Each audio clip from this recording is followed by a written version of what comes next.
Baik, assalamualaikum warahmatullahi wabarakatuh. Salam kenal guys, kita berjumpa lagi di Alif Madu Farm Gunung Kidul. Oke, guys, ini koloni Trigona itama kita atau kelanceng itama kita yang sudah lama kita budidayakan di sini. Ternyata mengalami penyusutan ya guys. Dan ini adalah propolis bekas yang pernah kita panen. Nah, ini koloninya menyusut dengan drastis. Kita buka, kita lihat toppingnya sudah menghasilkan madu atau belum. Oh, ternyata sudah menghasilkan madu guys. Ini madunya terlihat bulat-bulat guys. Ini isinya pasti banyak ini. Oke guys, ini rencananya lebah ini kita mau pindahkan. Jadi madunya harus kita ambil dulu guys, agar tidak terjadi kerusakan proses pemindahannya lebah nanti, pemindahan koloninya. Nah, dan rencana madunya kita akan ambil, kita sedot. Nah, terlihat madunya sangat besar-besar, kantong madunya mas ya, kantong madunya. Dan ini madunya terlihat bening. Kita icipi guys. Rasanya asam manis guys. Kalau madu Trigona atau kelanceng itu memang dominan asam manis guys. Asam manis dan tidak kental, dia dominan agak encer karena memang kadar airnya agak tinggi kalau untuk Trigona, madu Trigona atau kelanceng itu. Nah, dan ini alat sedot madunya guys. Nah, terlihat alat sedot madunya ada dinamo untuk menjedot. Terus ini ada selang untuk mengalirkan madu, dan ini ada botol kapasitas 450-an atau setengah liter lah untuk menampung madunya nanti. Nah, ini cara merangkainya, tinggal botolnya kita tutup dengan penutupnya yang sudah kita modifikasi menggunakan dua selang satu untuk selang input madu dan selang satunya untuk selang sedot dari dinamo. Untuk daya baterainya kita menggunakan baterai aki motor ya guys, yang menggunakan kapasitas 3,5 ampere atau bisa lebih, di atasnya juga lebih baik. Semakin besar daya hisapnya atau daya sedotnya si dinamo akan lebih tinggi, lebih kuat lagi. Kita rangkai dulu untuk jacknya yang arus positif kita pasangkan ke arus positif, untuk yang arus negatif kita masukkan di arus negatif, jangan sampai terbalik.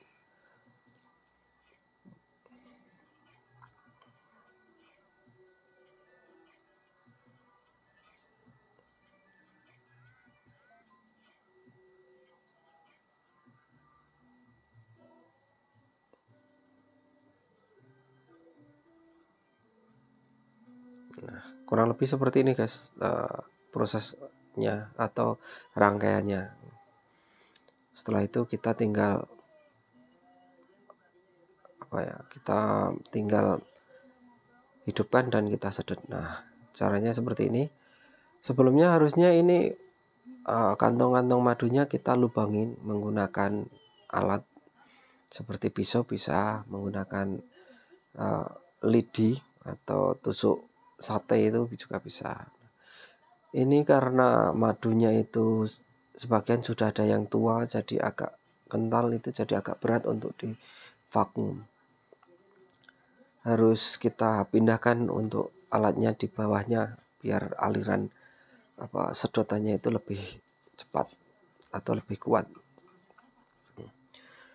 Terlihat ya guys, ini untuk kantong-kantong madunya itu terlihat besar-besar ya, untuk Trigona itama atau kelanceng itama itu.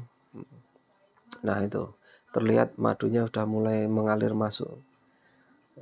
Itu madunya yang agak kecoklat-coklatan bening seperti minyak minyak kelapa itu madu ya guys. Nah itu masuk semua itu. Prinsip kerjanya alatnya itu sederhana ya guys, yaitu vakumnya itu untuk dinamo itu menarik air, menarik udara, sedangkan udara yang ada di dalam botol itu tersumbat oleh pipa selang yang dialiri madu itu. Jadi madu akan tertarik masuk ke dalam si pipanya itu, terus masuk ke dalam botol dan anginnya keluar lewat tarikan si dinamo tadi.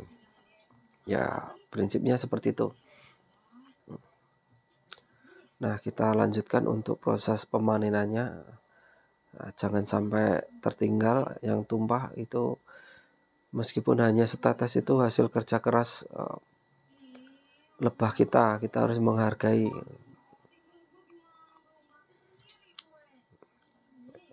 Divakum dulu teman-teman. Nah, ini alirannya, ini aliran madu ini teman-teman. Nah, akan terlihat itu madunya mengalir masuk ke dalam botol. Nah itu masuk ke dalam botol. Ini ceritanya teman-teman, si lebahnya ini tuh setelah kita piara dari tahun 2021, ini kita piara di daerah perkotaan teman-teman. Jadi mungkin itu kan dari bulan 3 tanggal 6 2021. Itu di perkotaan itu memang untuk vegetasi kan memang sangat sulit ya teman-teman.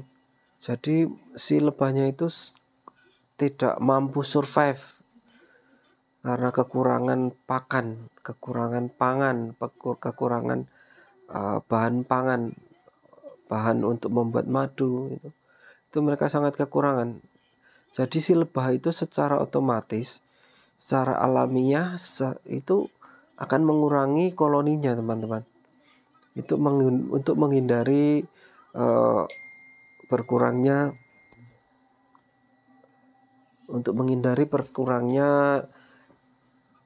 pangan.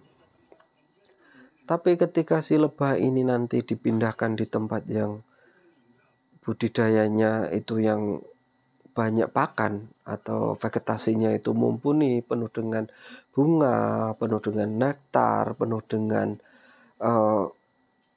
getah untuk membuat propolis, itu mereka akan secara naluriah akan mengembangkan koloninya, akan semakin banyak, dan nanti kalau sudah banyak terus koloninya sudah penuh, itu mereka akan membuat ratu baru teman-teman, terus ratu baru itu nanti akan pergi, ratu muda itu akan pergi bersama dengan separuh koloninya yang ada. Jadi mereka mereka pergi untuk membuat koloni baru teman-teman. Cara berkembang biaknya si lebah baik trigona baik apis itu seperti itu ya teman-teman. Jadi mereka ketika koloni sudah banyak, mereka akan membuat telur ratu dan akan membuat ratu baru. Setelah ratu baru nanti mereka akan usir ratu baru itu dengan membawa separuh koloninya, dan mereka akan membuat koloni baru. Si ratu baru itu akan membuat koloni baru dan mereka akan meneruskan hidup mereka, dan akan seperti itu juga setelahnya. Mereka akan berkembang biak lagi, akan membesarkan koloni. Setelah koloni besar, nanti mereka akan membuat ratu baru, dan ratu baru itu akan memisahkan dari koloni induknya dan membawa separuh koloninya, dan akan membuat kerajaan baru lagi atau koloni baru lagi. Ya, seperti itu sistematisnya perkembangan si lebah itu, baik maupun si tipe apis maupun tipe trigona. Nah, ini proses pemanenan akan terus berjalan. Ini membutuhkan waktu kadang bisa 1 jam, bisa lebih teman-teman. Soalnya tergantung sama daya hisapnya si mesin vakumnya itu. Dan kita juga sebelum memanen itu kita harus melubangi dulu biar lebih cepat itu. Melubangi kantong-kantong madunya itu kita lubangi dulu. Nah, seperti itulah teman-teman proses panen lebah madu Trigona itama. Pada prinsipnya semua lebah itu menghasilkan madu jika di daerahnya itu banyak vegetasi yang mendukung, baik dari bunga yang menghasilkan bipolen maupun bunga yang menghasilkan nektar. Karena madu itu tercipta itu hasil dari nektar bunga murni yang diolah oleh si lebah, dimasukkan dalam kantong lambung lebah, lambung khusus untuk lambung madu, Pak. Dalam perut lebah itu ada lambung khusus itu untuk menciptakan atau mengolah si nektar itu untuk menjadi madu. Setelah itu nanti mereka akan bawa pulang dan dimuntahkan kembali ke dalam kantong-kantong madu itu. Kurang lebih seperti itu prosesnya untuk menjadikan madu. Nah, dan kita lihat ini untuk toppingnya, karena yang separuh sudah kita buka itu ternyata isinya lumayan, dan kita akan lihat untuk toppingnya yang sebelah. Tapi sebelumnya kita pegangi dulu ini selangnya agak ribet ini, jatuh-jatuhan terus, nanti sayang madunya kalau tumpah. Nah, kita lihat ini untuk yang sebelah itu bagaimana isinya, lebih baik atau sama saja. Karena kadang blok sebelah kanan dan blok sebelah kiri itu meskipun satu kotak itu kadang hasil madunya berbeda ya teman-teman. Meskipun satu koloni, karena koloni itu kadang lebih nyaman ngisi yang sebelah dan yang sebelah kurang nyaman. Nah, oh ya benar teman-teman, ternyata yang sebelah itu isinya itu kantongnya cuman sedikit. Cuman ini plusnya itu kantongnya lebih besar-besar yang ini teman-teman. Terlihat kan itu ada satu kantong yang besar, dan yang sudah terbuka itu juga kantongnya besar. Dan terlihat untuk yang madu yang sudah tua itu sudah terlihat itu kantongnya sudah tertutup rapi dan ujungnya itu sudah tidak ada warna coklat mudanya. Itu membuktikan atau itu ciri kalau madu itu sudah ditutup lama atau sudah disegel yang sudah lama. Itu membuktikan kalau madu itu sudah madu tua. Nah, itu kita buka satu persatu tutupnya agar bisa disedot.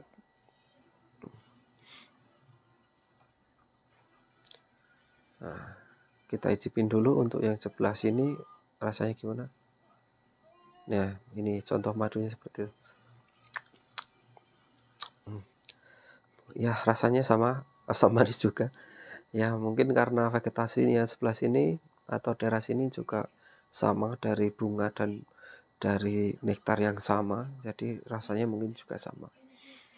Tapi FYI ya teman-teman, terkadang beda bunga terus beda nektar itu kadang rasanya juga berbeda, agak sedikit berbeda, meskipun karakter lebahnya itu sama tapi kadang menghasilkan karakter madu yang berbeda.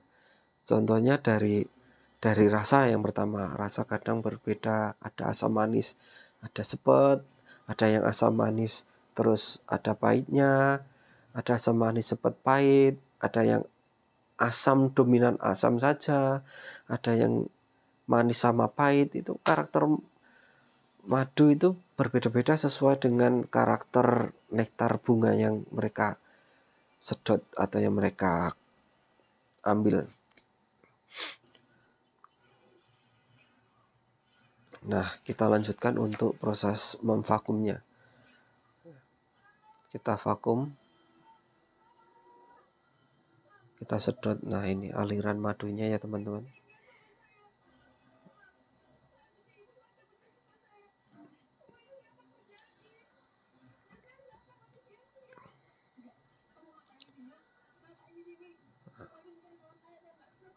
Madu ini lebih banyak disukai oleh orang-orang yang paham saja ya teman-teman.